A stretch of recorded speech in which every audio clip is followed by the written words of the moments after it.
Welcome to GrassRoot Ohio, conversations with everyday people working on important issues here in Columbus and all around Ohio. I'm Carolyn Harding, and today I'm talking with Julie Doran, organic hemp farmer and advocate for hemp, cannabis in Ohio. Julie Doran was raised on a small farm in a big family. She's passionate about cannabis, and her focus is to free this plant and to keep cannabis a clean medicinal option for anyone who wishes to use it. She manufactures an organic fertilizer formulated for cannabis production. She also farms 5 acres of hemp and grows the CBD that she uses in her CBD line, Ohio Friends and Family CBD products. She enjoys educating people on the benefits of cannabis, how to cultivate it, and what its uses and possibilities are. You can find her at the statehouse educating legislators on the benefits and uses of cannabis, or hosting summits to educate farmers on how to cultivate a new crop. She loves connecting the dots for businesses, growers, patients, and legislators. She has submerged herself in the industry because of the way the cannabis plant can change a life. When Julie isn't focused on the world of cannabis, she can be found outside in nature, gardening, showing alpacas, and hanging out with her friends and family. Welcome to GrassRoot Ohio. Thank you. You've been a major player in the return of hemp production in Ohio. And in 2020, 2021, you were covered extensively in interviews, videos, legislative testimonies. It is now 2 years later, and I'd like to know where we are right now in Ohio in 2023 with hemp in Ohio. Well, I would say that we are new to the game. So we've only been growing for 3 years. So 2023 is the actual 4th year of growing in Ohio. So a lot of people, when they apply for their license are good for 3 years. So a lot of people farmed for the first 3 years, which were, 2020, 21, and 22. And then this year, I don't think there was that many people who actually renewed their 3-year license. Um, and a big part of that is just the hurdles of the industry. And just this plant in general is a difficult plant to grow successfully on a commercial scale. So when you're growing hemp in Ohio, one of the regulations is you have to do at least a minimum of 1,000 plants. So that is a lot of plants for someone who's never grown this crop before. So a lot of people actually had a lot of failure, testing. This is all, testing the first few years. No one has really been growing this on this kind of scale for almost 100 years. So, Ohio was one of the strictest states. They started out with their regulations being a lot stricter than other states, which was unfortunate for the farmers in Ohio. I really, even before we legalized hemp in Ohio, I was in the state house all the time, meeting with the legislators, trying to educate them on the importance of every aspect of the plant, either medicinal or industrial, or what you could make out of this plant, not a drug, not a high, not the demon plant that they have always made it out to be. It's not that.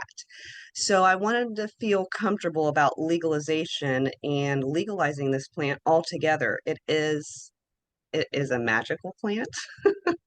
The possibilities of this plant and what you can do with it industrially, the clothing, paper, building materials, that has nothing to do with the medicinal side or people, using it and getting intoxicated. They always want to throw the negatives, out there. And half the time, the negatives that they've been leaning on for the past, 50 to 80 years, it's all a lie. It is made up by media, and just drug out by, government regulation and laws and everything against this plant. So I have really had it on my heart just to free this plant and educate people about how great it is. So a lot of people look at me like, oh, she's high and stuff, but I'm never high. They can never, they never know whether I'm high or not, but that's not what it's about. It's not about getting high, and even the people who use it medicinally and get high off of it, it helps them tremendously, way better than pharmaceuticals, all the painkillers people are on, antidepressants, anxiety medicine, all the kids with ADHD, autism, all of our health ailments, almost every single one of them, cannabis could benefit. So people are just not educated on the fact, because even the medical field has not been educated on our bodily system, our endocannabinoid system, which that's what this plant works with, is our system. That's why it helps in so many ways, because it plugs directly into our system, because God actually made this plant medicinally for us. It plugs right into our system, and that's why it helps with traumatic brain syndrome. It helps with all kinds of things, because it was made to directly plug into our system.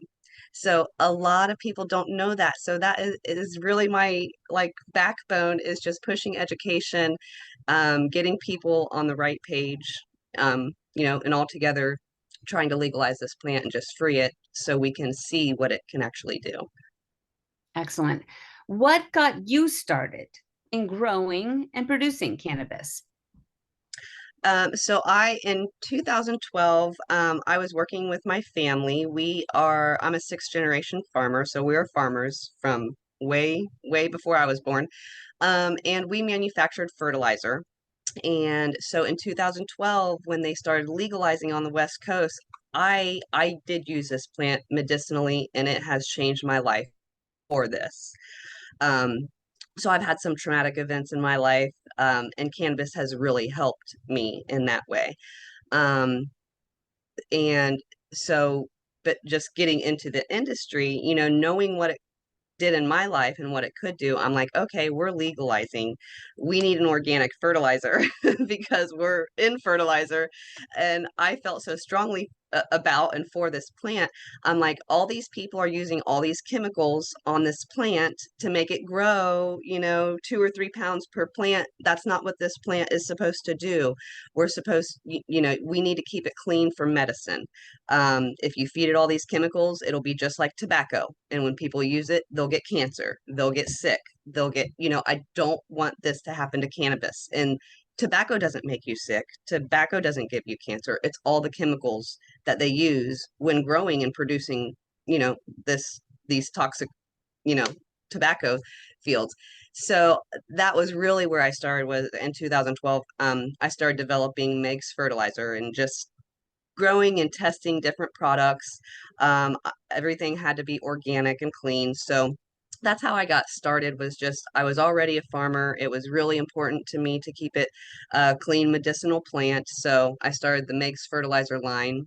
Um, and then I kind of just like grew from there, just meeting people in the industry, learning, different stories, different people's backgrounds. It's business people, it's farmers, it's doctors, it's moms with their kids that are autistic.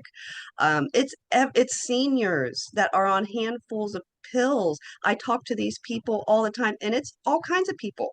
So it's not just people getting high and for the fun of it, and so that's, my heart has always been in it, as a medicinal plant, so that's really what just keeps me going. Well, for our listeners, can you explain the differences between hemp, CBD, and marijuana? Yes. So hemp comes in two different varieties. You've got industrial hemp, which it is really tall and it doesn't develop a lot of flowers. So people use that for grain or seed, and they use the stalk or the herd for building materials or clothing or paper. So that is the industrial hemp, where you could really do an endless amount of things with that plant industrially. Our market is not there for industrial hemp yet. because we don't have people using hemp in all these products. And then you've got to go through building codes to get it in, hempcrete and, blocks or, brick or something like that. You have to go through all these regulations and codes now to get it into the normal everyday use of products. So that's another hurdle of the new industry, is trying to get hemp approved to use in all of these products. So that is industrial hemp. And then you have medicinal hemp, which would be CBD, CBG. There's over 100 cannabinoids in the cannabis plant, but typically they are dominant in either THC or CBD, and that makes the difference between marijuana or cannabis and hemp, which hemp is also cannabis. The only difference is that THC percent. So for a medicinal or CBD plant to be considered hemp, it has to be below the 0.3% THC threshold. So not even a half a percent of THC. And then marijuana or cannabis is usually your higher THC. So actually anything, even if you grew hemp and it went past that 0.3%, now it's considered marijuana. Even though you would use it and not get high, it would still be considered marijuana because it's not your legal hemp crop. So in the hemp industry, like I'm a hemp farmer, if I went past that 0.3% THC, I had to destroy my crop. So I had to burn over 1,000 plants. My second year that I grew, I grew 3 varieties, so I had 3 different tests. Each variety that you grow has to have its own test. One variety was hot, is what they call. When you go past that 0.3%, it's hot hemp. It's illegal. Now they consider it marijuana, and you have to destroy it. So the state has to actually come out to your farm and watch you either mow it down, till it in, burn it on fire. Basically, you have to destroy it, and you have to do it right in front of the state. So it's all documented and approved, so I'm not having marijuana on my farm. So I mean, it's just stuff like that that hinder the industry, but those are all legalities, and that the simple truth of it is, what is considered hemp is your 0.3% THC or less. Anything over that is considered marijuana. Um, so, and you, well, now when we're talking medical or medicinal marijuana, usually that THC percent is between 15 and 30, maybe even 35%. So way higher than your, even half a percent that hemp would have in it. So that's kind of just the difference. You got your industrial hemp, you got your medicinal hemp, and then you got your cannabis, high THC cannabis. So Okay, well, medical marijuana was legalized in Ohio in September 2016, and Ohio legalized hemp, medicinal and industrial, in July of 2019. And as you said, the first crop was sown and harvested in 2020. What will happen if they pass the recreational marijuana statute this fall? What will happen with all that percentage of 0.3, between 0.3 that goes beyond in your, like, in your CBD fields? Can you then use that as well as what you have for your CBD? okay. No, you could not. So when you're in the our program, if we got it on the ballot, so we're going to vote on it. But what it is it's called treating it like alcohol. But basically, it'll be an adult use, so 21 and over. You could use cannabis. You wouldn't have to have your medical card or approval. There would be a lot more. It would be available, through dispensaries and stuff like that, not necessarily gas stations. So it'll be almost like a liquor store, but a cannabis store. So it's not going to be easily available at the grocery store or gas station or anything like that. And it will have its own program. Now, people will be able to grow their own indoors, but it will be so strict. It'll have to be like in a locked area, either a closet, or a room in the basement or something where kids can't get into it, or someone can't come into your house and easily access these plants. So it'll be restrictions like that. I believe the nut count of, or the number of plants that you can grow inside is 6 at a time. So you can have 6 plants growing at a time. So that would be what they're approving on the ballot. Now, the hemp program is totally separate. So you're still going to have to, the minimum of 1,000 plants. It has to be outdoors or in a greenhouse, at least 1,000 square foot. So they've got all kinds of regulations on the square foot allottage, the number of plants you have to grow. So, and they kind of made that minimum of 1,000 plants, and it is a lot. And it really hindered our program. But they say they did it so that they didn't have people growing little patches of marijuana saying that it's hemp. So they wouldn't allow you to grow 20 hemp plants and have, be legal in the hemp program in Ohio. That's why they wanted a minimum of 1,000. So you're registered when cops fly over your property. You are approved hemp farmer. They know, and there's 1,000 plants out there. Yes, you're going to have a field of cannabis, and so they did that so you couldn't grow 20 plants or 50 plants or whatever you wanted outside and it be marijuana. Um, so the what we legalize or vote on, if it is legalized, it will be its own total separate program. You will be able to home grow, but only 6 plants indoors, and it will have, again, it will have to be protected. It will be a lot more easy to get though. It'll have just regular dispensaries where you don't have to get approved medically or anything like that. So I do support that. Obviously, that's just, going in the right direction. So, and I mean, when you grow this plant, you don't need to grow a whole field of it, and I think 1,000 hemp plants is a lot. I'm like, what if I am just it's so cool that hemp is legal. I just want 2 hemp flowers out in my, garden. Nope, can't do that. That's illegal. And it's like, they just have to create all these, roadblocks to just, but they say they have reasons for all of that. So you just have to try to understand what they're doing behind the scenes. But a lot of times it makes it harder. So. Yeah. This is Carolyn Harding with GrassRoot Ohio. And today I'm talking with Julie Doran. She's an organic hemp farmer, entrepreneur, and consultant in the hemp industry in Ohio. I was looking up, doing some research, and during World War II, there was hemp for victory. It was illegal. I guess it was in 1937, they made it illegal. It was called the Marijuana Tax Act. There was a prohibition on hemp. But then during World War II, there was a shortage of fibers for ropes and canvas and equipment for, material that would make military equipment and ropes. So they opened it up and there's a video, and I'm going to share it on my webpage because it's really interesting. But then again, they closed it down later on and lumped it in with marijuana, and hemp growing stopped basically in Ohio and many, many states.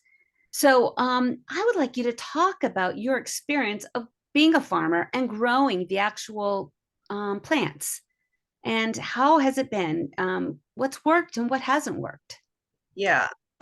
So it is a difficult plant to grow. It will just grow out there, but for your medicinal plants, you do want to take care of them. So there is pruning and sexing. You have males and female plants, and if you have a male out with your females, you'll start producing seeds. You don't want that.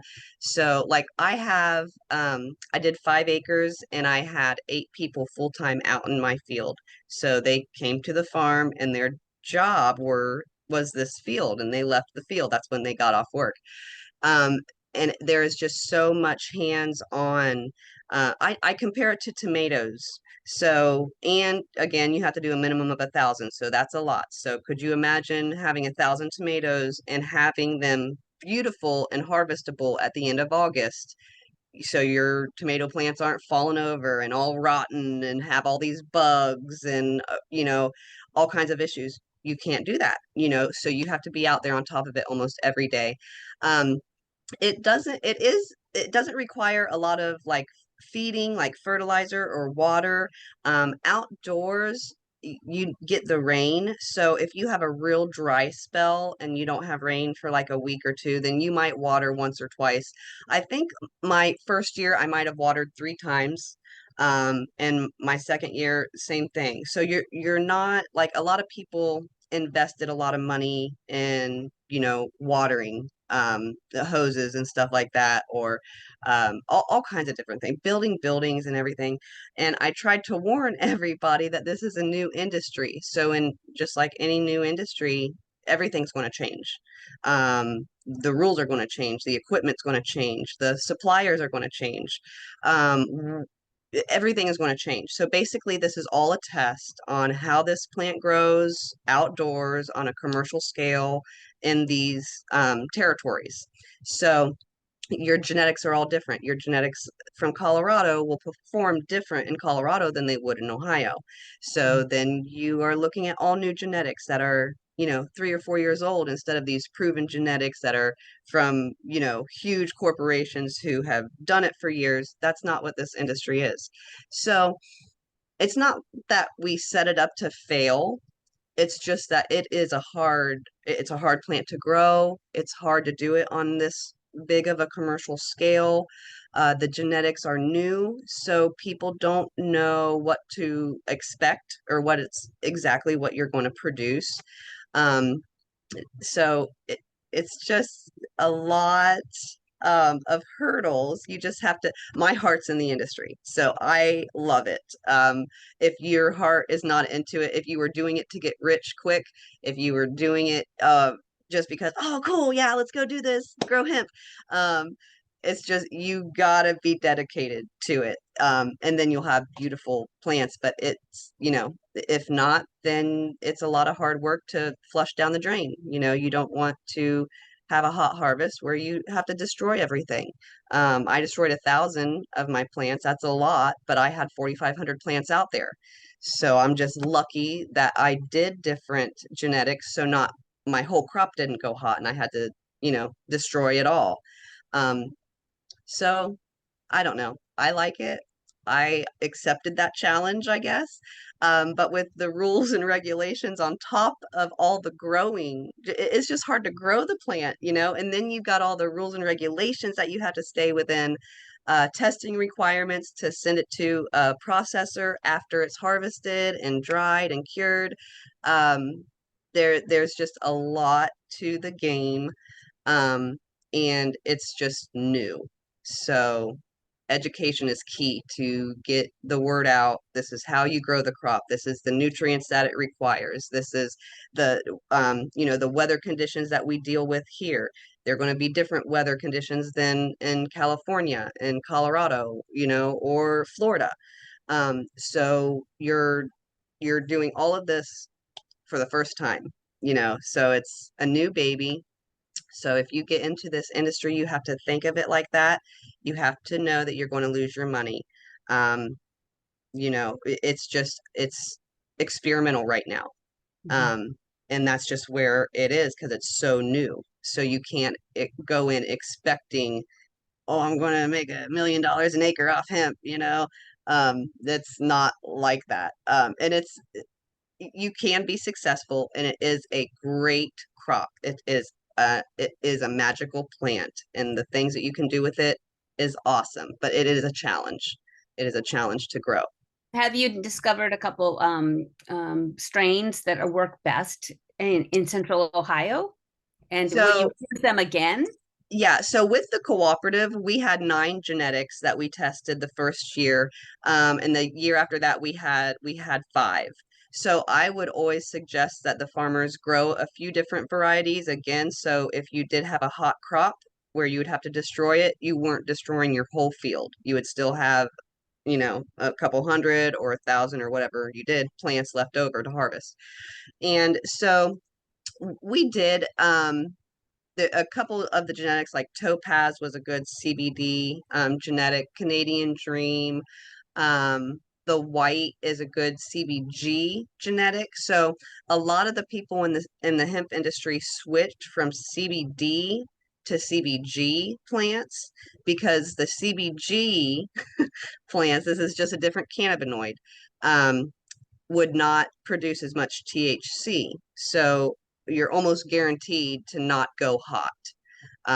So you're not destroying anything. So a lot of people jumped on the CBG plants the past few years because it's almost guaranteed you're going to produce this crop and harvest it.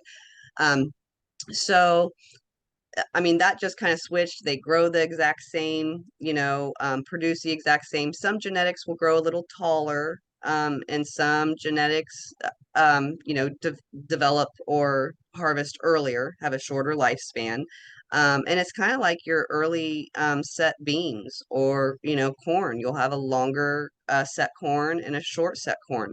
And that's how these are too. So the genetics, there's thousands of genetics. So you really take what has been producing the best in either terpenes or cannabinoids, what you're growing for, and really try to hone in on those genetics because everybody's been breeding and crossing genetics, and really they're not geneticists. They're not seed breeders. They're just people out there trying to find, oh, we like cherry wine and we like, this variety, we're going to cross them now because then they'll have these genetics. Um, so again, that's a whole new industry, all new genetics. It within one variety, you could have a 6-foot plant and a 2-foot plant. And a plant can produce, a pound and a half or not even an ounce, and it's the same genetic.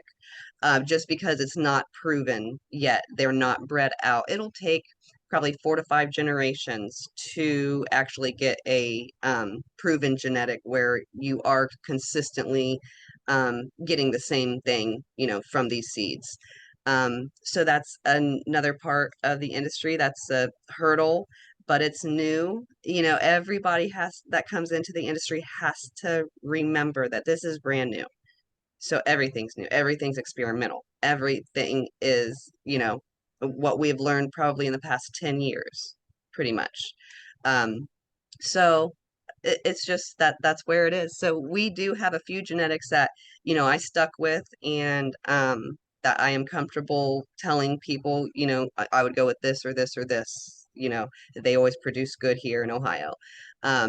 But as far as the genetics go, just in general, you don't have a set list of 10 genetics you go off of, and those are them.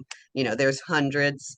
They really don't know how they produce in different states and different atmospheres. So it's fun. Experimental. Yes. Talk about the Hemp Farmers Co-op, and then I'd also like you to talk about the Ohio Hemp Farmers Summit. We have basically a minute left, so talk about the Hemp Farmers Co-op and then the Ohio Hemp Farmers Summit. Okay, so with it being new, I really took heart. I am a farmer and I love this plant. So that's what I did. I kind of took the cooperative and took me being in the industry and the business. I knew other businesses and all the other products and stuff that were needed for farmers to successfully raise this crop. So I had business members, I had farmer members, and I tried to join everyone so they could basically be educated. We would have summits where we would educate them on planting, fertilizing, harvesting, equipment, all of that. Because again, education is key because it's brand new and no one knows about it. So that's kind of where I come in, is connecting the dots. And you need these business people, they supply these products, this is what this plant needs at this time. And just kind of I just kind of put that hand in hand and try to help the farmers out there. But again, it's a hard crop to grow successfully on a commercial scale. So we'll see how it goes. It's an How can experiment. people find you, Julie? How can people find Um, you? yeah, my website is ohiofriendsandfamily.com. And that will have Meg's fertilizer. It'll have my Ohio Friends and Family CBD.